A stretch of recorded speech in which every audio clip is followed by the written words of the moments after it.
If GoPro only release a generational upgrade to the GoPro 11 this year, I really seriously think they're in danger of falling behind the competition in 2023-2024 if they haven't already. I want to love the GoPro, I really do, and there's no question this camera has the best image quality. That's why it's used by professionals around the world. But it's still plagued by problems, and it's lacking some features that other cameras on the market have. And there's things that still go wrong with it, such as overheating. I tested the overheating. I did my own test in this scenario. The door was open. It's quite a sunny day, so it was about, I'd say it's about 18 to 20 degrees Celsius in here. Now the DJI did run out of storage because I got a smaller SD card in here about halfway through, so there was a minute where I had to reformat it and start recording again.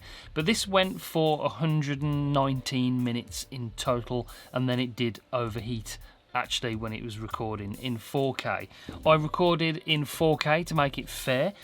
Yes, this can record in 5.3K, but for the overheating test I did it in 4K, and this went for 1 hour and 3 minutes, and it did overheat straight away. So yeah, the overheating is still an issue compared to other cameras on the market. I've tested it against the Insta360 X3 360 camera, and it's still overheated before that as well. So yeah, the overheating is still an issue that I hope GoPro will solve, not in maybe the 12, or just hopefully just solve it altogether in their upcoming cameras. App problems. Now the Quick app is just, well, it's just terrible. They've done some updates which have improved it slightly over the last few months, but there's one thing that really bugs me about the app and the GoPro 11. When you want to use your phone to monitor the recording via the app, so we connect the app to the camera, we want to control the camera from the application. When you press record on the app, it turns the preview on the app off, and that really makes the application useless. So if you've got this on your car and you want the application open on your phone inside the car, you can't monitor the audio and look at the picture as you're going along, because when you press record,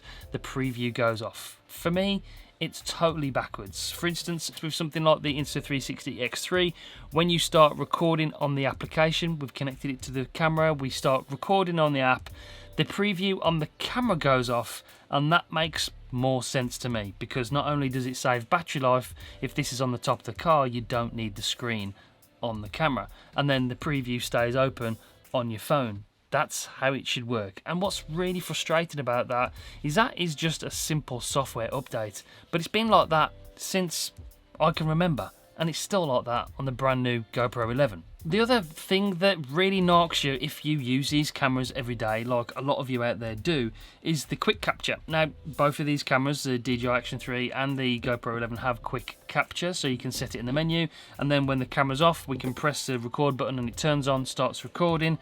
So it's quick capture. That's the whole idea of it. But with the GoPro, when you stop recording, it turns the camera off. Now, if you want to carry on using the camera, you don't always want the camera to turn off after you've started recording for the first time. You can't. You have to wait for it to turn off and then turn the camera back on and then start recording. It's just such a frustrating thing. There's no way to cancel the auto turn off. With the DJI Action 3, the camera gives you a prompt after you've finished recording that you've got 2 seconds to press the screen. If you press the screen, it cancels the auto turn off, and you can carry on recording and using your camera. That is another thing where the GoPro just frustrates me on a daily basis. Now, they have improved this in recent updates. There haven't been as many issues with the GoPro with crashing and freezing, but I'm still getting some, especially when I'm using something like the Media Mod or the GoPro Volta together with the camera. It tends to just crash and freeze. You still have to do that thing where we have to take the battery out to reset the camera. You can, I think, hold the power button and the record button down to reset it as well if you don't want to take the battery out and it's in the Media Mod, because that's another pain to take out. It's still plagued with software issues. When it comes to the Action 3 and the Insta360 X3, the software is stable. None of these cameras freeze, crash, the apps are good. I just don't have any problems with these. With the GoPro, even in 2023, I still do. The Action 3 has a touchscreen on the front, although we have got a screen on the front on the GoPro for monitoring the picture and setting your frame. It's not touchscreen. That is a really great feature for me because we can change the settings from the front. If you're vlogging with this, for instance, you can change the settings. So it'd be good to see a touchscreen on the next GoPro 12. Yeah, like I said, the user experience is just a little bit better. The Action 3 is just faster, smoother. The X3 is nicer and faster as well, but this is just a little bit sluggish still with that new processor in there, with recording, start up, turn off. It's just missing some software and user experience features that I tend to use on a daily basis with the Action 3 and other cameras. What I do like about it is, yes, it's got the best image quality. The new 8x7 full frame is great because you can crop in post-processing, you can change the field of view in your editing process, so I do like that about it. And yes, I will reiterate what I've just said.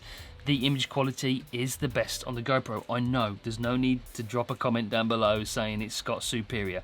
The professional companies do use this for TV and film. They do use these cameras because they are the best image quality. But for what you're paying for this, it still has those issues that I don't like using on a daily basis. And talking of price, this is a much cheaper camera without the subscription. You're still talking $479, $499 for the GoPro 11 and about $309 to $329 depending on where you buy it for the Action 3. And there's a spring sale on at the moment, so we've got a discount on the X3 at the moment as well. I will link all of these cameras down below, by the way, and those will be affiliate links, and those help this channel grow if you do purchase through that link. No extra cost for yourself. But if you do buy the X3, the Insta360, I'll give in a free gift of a selfie stick with the purchase if you buy through the link down below, just to help me out. I appreciate it.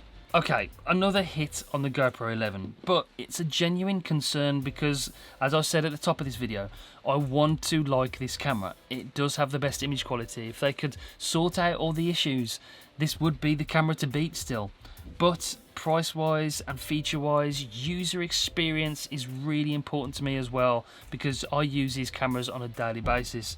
These cameras, the X3 and the Action 3, just win every time for me. Every time I leave the house, I pick up the Insta360 X3 because I love the 360 footage. You can use it with single lens mode for a good 4K action camera as well.